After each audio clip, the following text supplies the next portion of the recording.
And here we go with the Business Not As Usual podcast. I'm Vince. He's Mike. Mike, what's going on, buddy? What's going on? I know, just chilling here. Another episode. Yeah. Thinking about, what happens in a transformation when the leader is not leading, and some would say is toxic leadership. What happened to the transformation, Vince, when that happened? I mean, there's probably a couple episodes there, because there's a whole, you assume that the people that are leading the work and that have been charged with, being the sponsors or whatever of the transformational effort, that they have the best interests of that transformational effort at heart.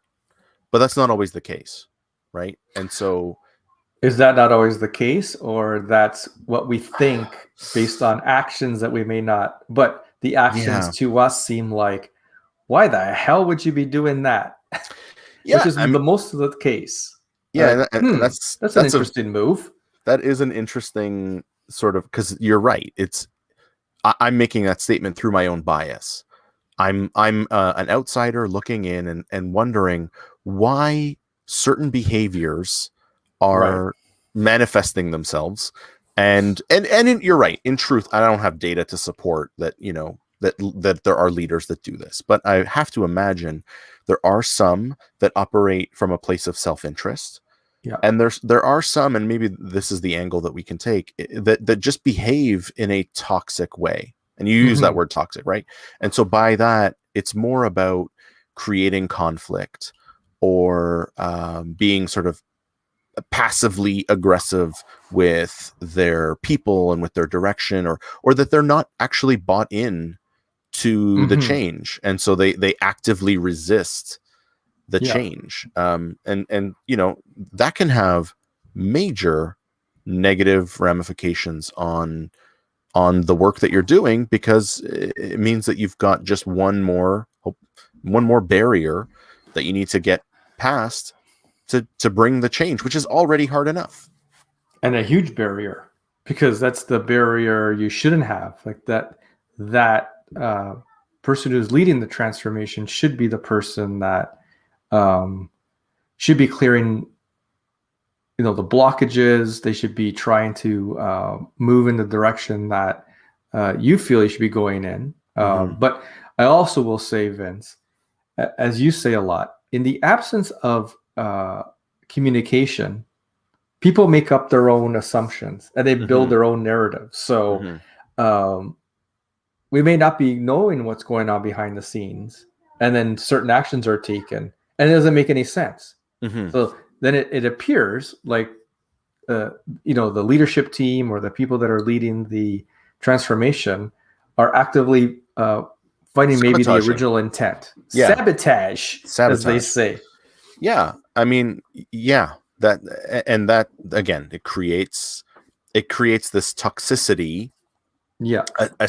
In a couple of different ways. One, and I talked about this in and I'm going back to the old school. This is my first ever public professional speaking thing. I did a talk called "The 6 Stakeholders You Meet in Project Hell." Oh, I remember that. You remember that one? And one of them was the Two-Face.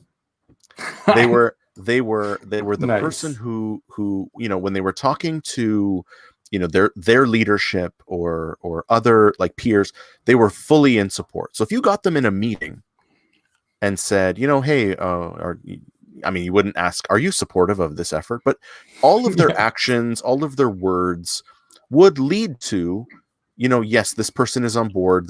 They're doing what they can. But this is where the Two-Face part comes in. When you then go to them off to the side or after the meeting, when the public eye is not on them, and ask for information or ask for resources or support or whatever, then it's not forthcoming. And so it's like, but that's not what you just said an hour ago. You said you were in support, but then you're withholding information. You're withholding help. Those two things don't reconcile. And so it becomes a very toxic experience, because now you're in a position where it almost becomes like a he said, she said, or he said, or a she said, she said, because now you have, like, what's your recourse? Can you go to that person's boss and say, hey, I'm not getting where I need to with this person? Well, no, they told me that they were in support. Like, it's just, you end up almost creating a negative situation. And the other thing is, in our talk about the missing pieces of the digital transformation, we talk about decision making, and then the multiple stages of governance, and how we always talk about driving decisions down, because now you got this team that goes to all these higher levels of governance, and then things start changing. Right. And that's where people go, but wait a minute, we said we're going to do all these things, and then when it gets to this table, all of a sudden things starts to change. And we heard about it a lot after we did that presentation about how this happens in many companies, that once it gets to higher levels, and these are the people that can pull the trigger, and they're the ones that started the transformation, said this is the culture we're going to have, and this is the speed and velocity, and you're going to make the decisions, and all of a sudden those things don't happen. And I think that's what we're saying about toxic leadership, because it now becomes confusing. We did all this work the way we had all agreed, and now things are changing. And part of that, and so, I mean, we keep talking about how it's toxic, and if you're playing along at home, and that is the drinking game for the week, every time we say toxic, you need to drink. But it's to me, it feels different than toxicity in that situation, because it's almost like a lack of support. It's a lack of, and it's behavior, which is negative, and that cascades down. Huge. Right. And that's a problem, because if they're not bought into the change, or if they're afraid of the change, and I think that's, a lot more common than we would probably care to admit. If they're afraid of that change, then they're going to regress back and try to mitigate the change, so that it's not the risk of failure, the risk of being wrong, and they're just afraid. So again, like, let's look at it from that perspective, and have some empathy, and say, okay, that they're doing that because of that, but that means they're not actually bought in to the change, and so in truth should not have a seat at that level of governance, right? If they're not bought into the need for change and the direction of the change, then they shouldn't actually be involved in the decision making of the change. Completely agree. Right. Sorry, go ahead. Oh, I mean, I think what you said is it permeates down into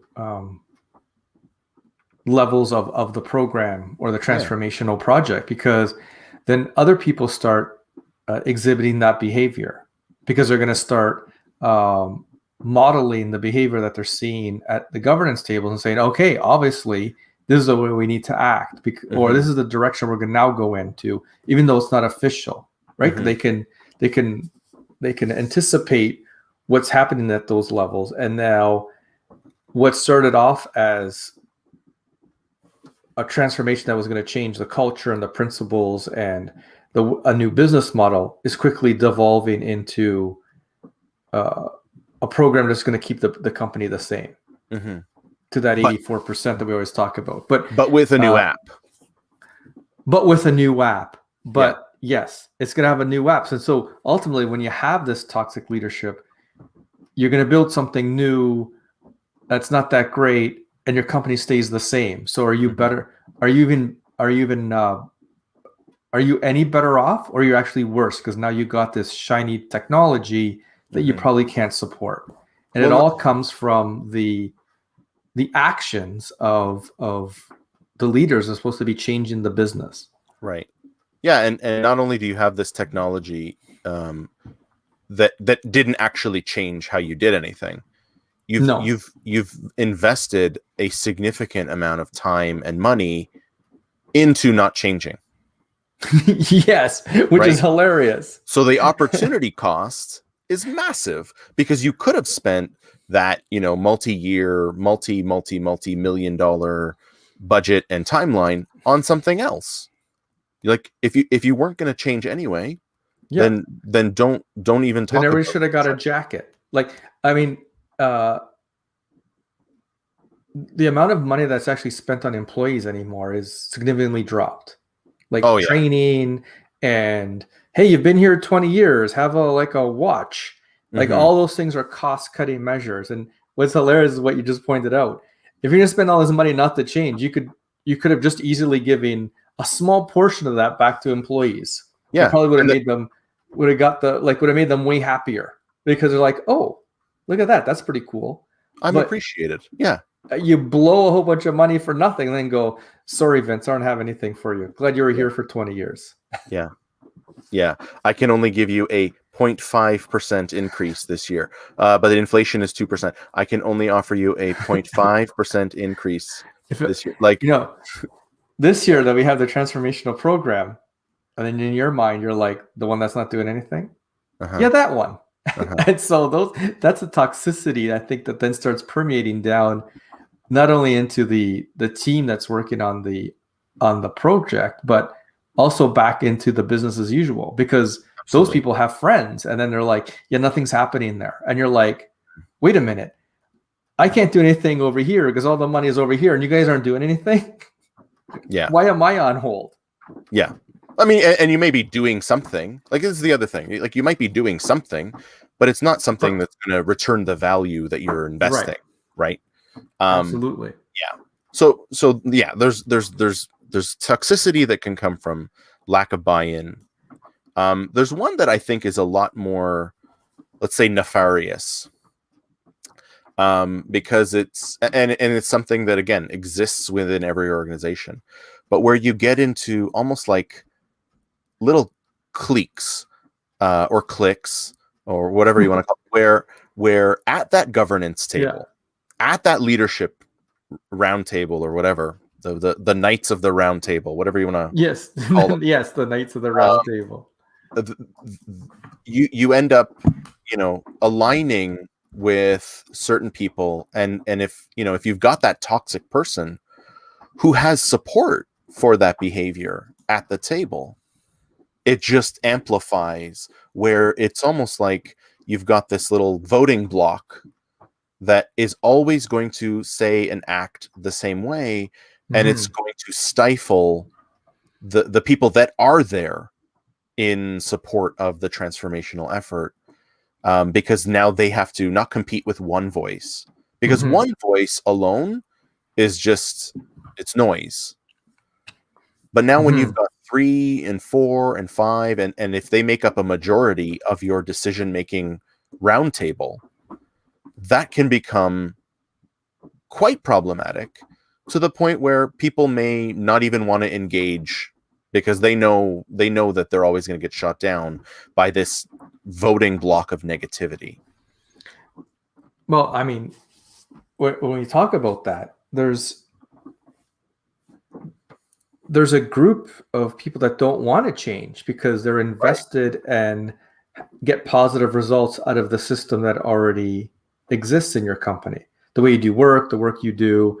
And so if the change isn't championed and nurtured, and the new culture isn't nurtured, that the existing force is much stronger, because it's much more embedded in everything in the day-to-day, and the change is hard. So when you're busy trying to change, the force that doesn't want to change, well, they're not busy doing a change. They just get to knock the change.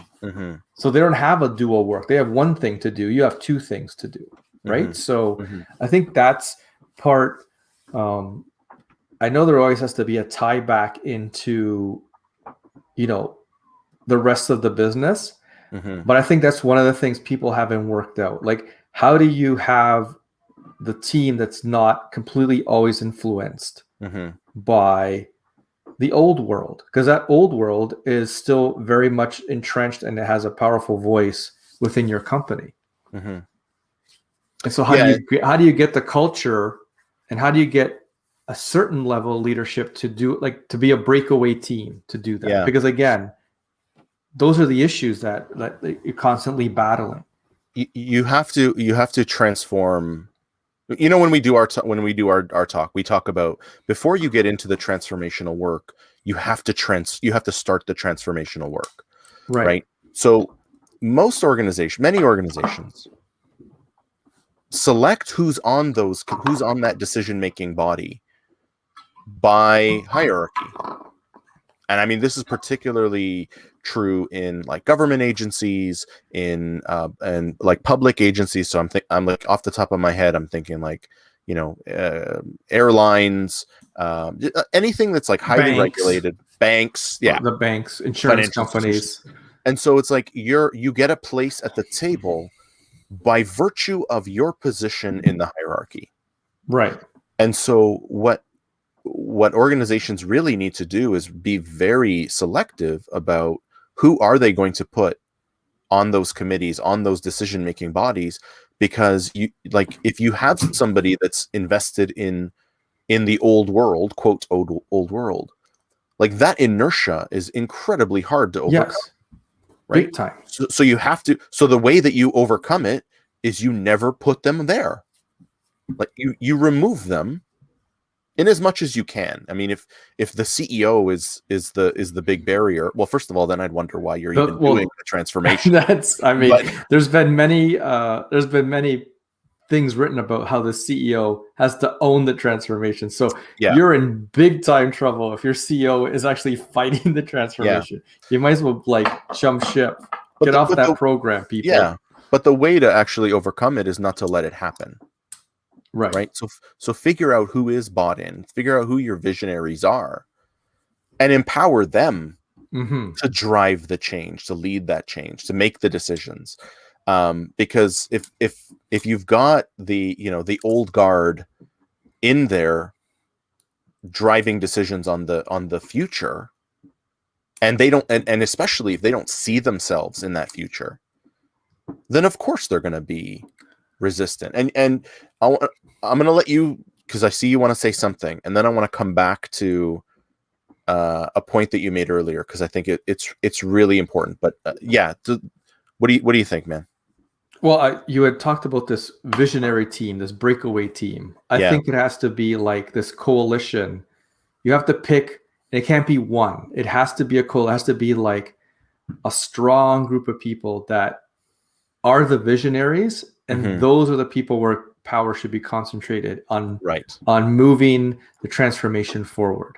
So I just didn't want to lose that, because that's a good point that people need to realize, that you talk about, that this breakaway team, this visionary team, that is where the decision-making power needs to be. Right. Yeah. And I want to circle back to something you said earlier about, this resistant team. They have one job: to resist. Yeah. And the team that wants to bring change has two, because they need to overcome the resistance and actually do the work. And when you said that, you reminded me of a poem that I know we both like, which is, and I won't recite it here, but it's "The Man in the Arena." Oh, yes. Basically, you've got this man in the arena who, people look at him from the outside and they're critical of him, and they get to pass judgment on that person. But they don't know what it's like to be in the arena. They don't know what it's like to actually do the work. And so, when you have that one job, which is to resist, it's really easy, because all you have to do is think of all the barriers that you can throw up. Yeah. And you get to be critical. It's like being the critic in Canadian politics, at least. Like every party that's not in power has a critic. So like, stupidest system ever. The party that's leading has the minister of, or the Minister of Finance. And then you have the finance critic from all the other parties. And it's like, Their job is to just, wow, the finance guy is really screwing up, man. Like, can you believe? All they get to do is complain. Yeah. But they don't have to do the work that the Minister of Finance is doing. So all they get to do is complain. And the problem with that is that can draw people's attention. It can. And what's funny is it's not genuine. Like I don't even know how anybody even takes that role seriously. Mm-hmm. Because it's like the government comes up with something and the critic always complains about it. Yeah. So we're gonna give flags to orphans. Oh man, I can't believe we're wasting money on giving flags. No, they'd be like, well, you didn't give it to them fast enough. There's not enough. Yeah, like, there's always something wrong with it, and someone's got to go at some point. You're telling me there's never one right move that the person does? No. Right. Okay. Like, there's no way. And it's the same with a transformation. And so we have a friend. He's in cybersecurity, and he says it all the time. The hackers only have to be right once. My team has to be right all the time, and that's the same with the critic. They can throw up all kinds of nonsense, and they never have to be right. They only have to say enough stuff that if one of them comes true, they're like, "See, we were right." And that is, you actually weren't right. You were just lucky. It was a lucky guess. It's incredibly problematic because it's one more piece of noise that the people doing the work, the man or the woman in the arena, has to deal with. Yeah. And it is as someone who has been the man in the arena, it is exhausting to deal with that noise. It almost comes to a point where the noise is all you hear. And you're left with this feeling of why am I even doing this? Right. Because what is the point? And that is incredibly disheartening because that is how you end up on the dark side. Right. You're like, yeah, you know what? You're right. Why are we even doing this? I'll go through the motions. What's the point? We're just going to end up back where we started, but with a fancy new app. And that is tragic.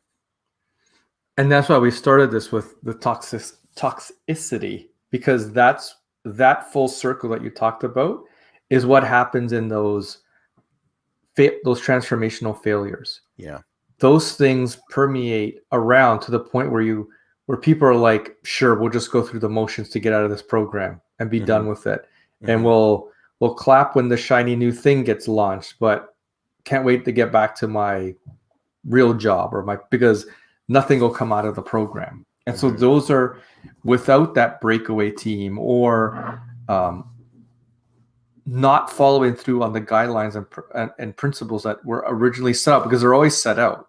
Everything is always with best of intentions. Yeah. And if those principles, they're all great, but none of them are followed. And when you don't follow them, people start to realize it. And when decisions aren't made within those guiding principles, people start to notice. And the more it goes on and people start to notice, then that's when the toxic atmosphere travels throughout the program. Right. Because I know you're a poli-sci guy as well. And, one of the things that we learned about when I was in school was about the broken window theory. Correct. Right. And just for let's make it even simpler, the garbage theory. If you're in a park and you have you've just eaten a candy bar, it was delicious, and you want to go throw it out, and you see garbage around the trash bin, you're actually more likely to not put your garbage in the trash bin because it's like, well, everybody else is doing it. Right. So why do I have to? And it's that same behavior, right? And you talked about this earlier. If that behavior is seen from the people that are making the decisions, that I can get away with not supporting this, I can get away with bad behavior because they are getting away with bad behavior. Now you've got that, all that crap rolling downhill. to where, you know, there isn't anybody left that wants to, that either sees the original vision and wants to bring that to life, and again, everyone's just going through the motions. They want to get it done because they're able to model that behavior from their leadership. Right. So it really does go from the top. So, I mean, there's probably a whole bunch of people going, that's where we're at right now. Because we've heard it when we've talked to people. I've heard it at on your other show. So what do you think the solution is? Is it that break? Is it to say, okay, we need to stop and we need to relook at the entire program? Is it let's stop what we're doing and have this breakaway visionary team? Is that the first step? Like what could someone say? Okay, what am I gonna suggest when I listen after I listen to this podcast? I mean, the best thing, and this is hard, but the best thing is to actually stop the problem before it happens. So be very, very selective about who you're involving, who you're including in your governance, and are they actually the right person for that level of decision making, of governance. I think you also need to have along the way kill switches, that if you start to, I think so. If you start to go down a negative path and you start to see negative behavior in the people that are around that table, you need to have a mechanism by which you can offboard them. You need those off ramps. Absolutely. Yeah. And I know that then we get into the political behavior of, you know, we don't want to ostracize someone if they are a key stakeholder. We don't want to upset them by saying we don't want you at this decision making table. But you need to have a way of ensuring that the people that are around that table that are having those discussions on the vision, that they're actually the right people. So you need to have a kill switch or an off ramp or whatever you want to call it to be able to offboard them and onboard someone else if you need to. Right. And so, you know, maybe you transition them from a standing member of a committee to a consulted member of a committee. Right. Right. And that's a way of, you're still on the committee. We just don't need you every week. Right. We'll bring you in when we need you. Right. So there's strategies that you can employ to do that. But you need to have a way of doing that, because the last thing you want is someone operating in self-interest, operating in a way that is toxic, impacting the move forward. Right? Yeah. Because that's it's going to impact your velocity. It's going to impact the perception of the work. It's going to impact so much more than just, you know, the transformation. It really does come back to culture.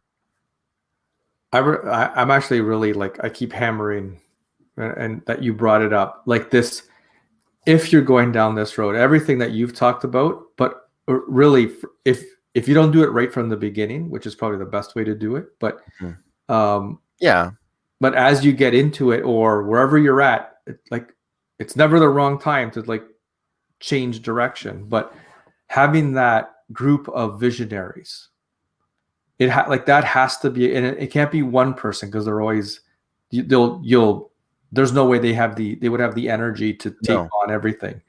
But if there's that off ramp and an on ramp, this group that drives the transformation, because they're the visionaries, I think is like key. That will resurrect the transformation. Right. There's a saying, and I forget the actual source. I've included it in some of my sessions in the past. I believe it's Native American, but I'm not sure. But it basically goes like this: if you find yourself running into a wall, turn around.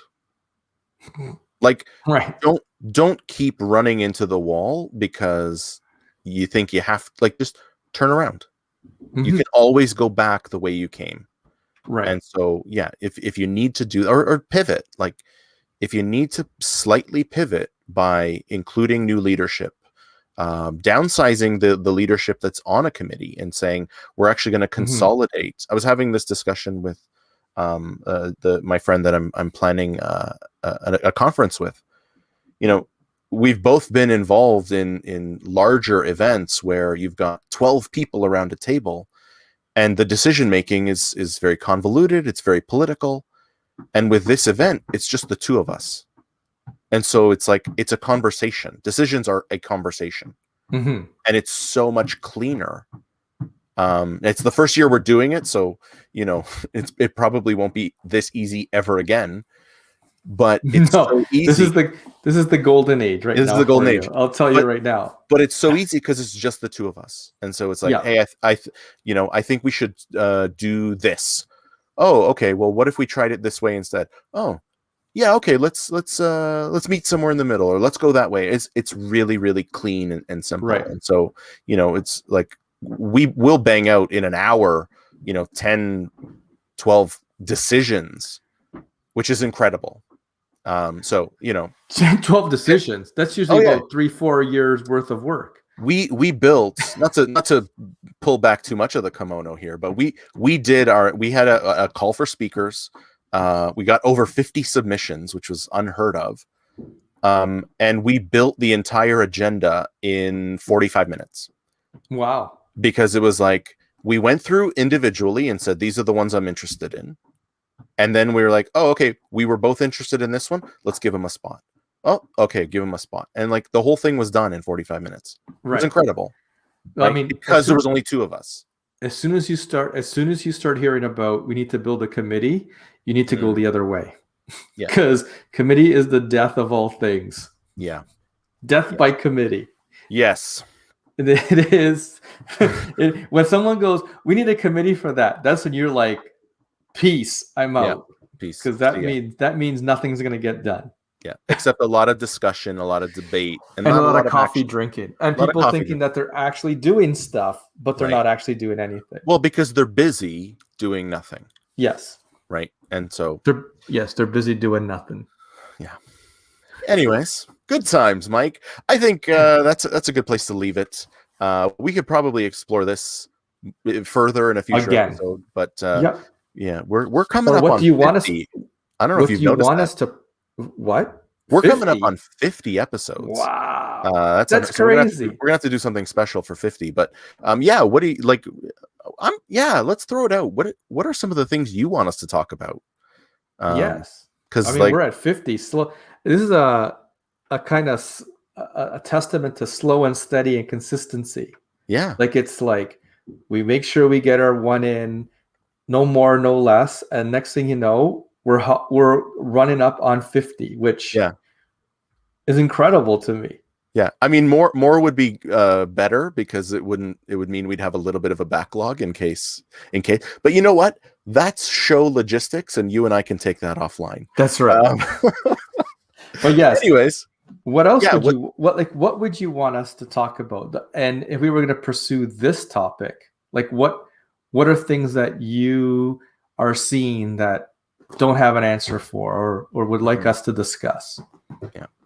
Ask us anything. And with that, then, this has been the Business Not As Usual podcast with your co-hosts, Vince and Mike. We will catch you in the next one. See ya.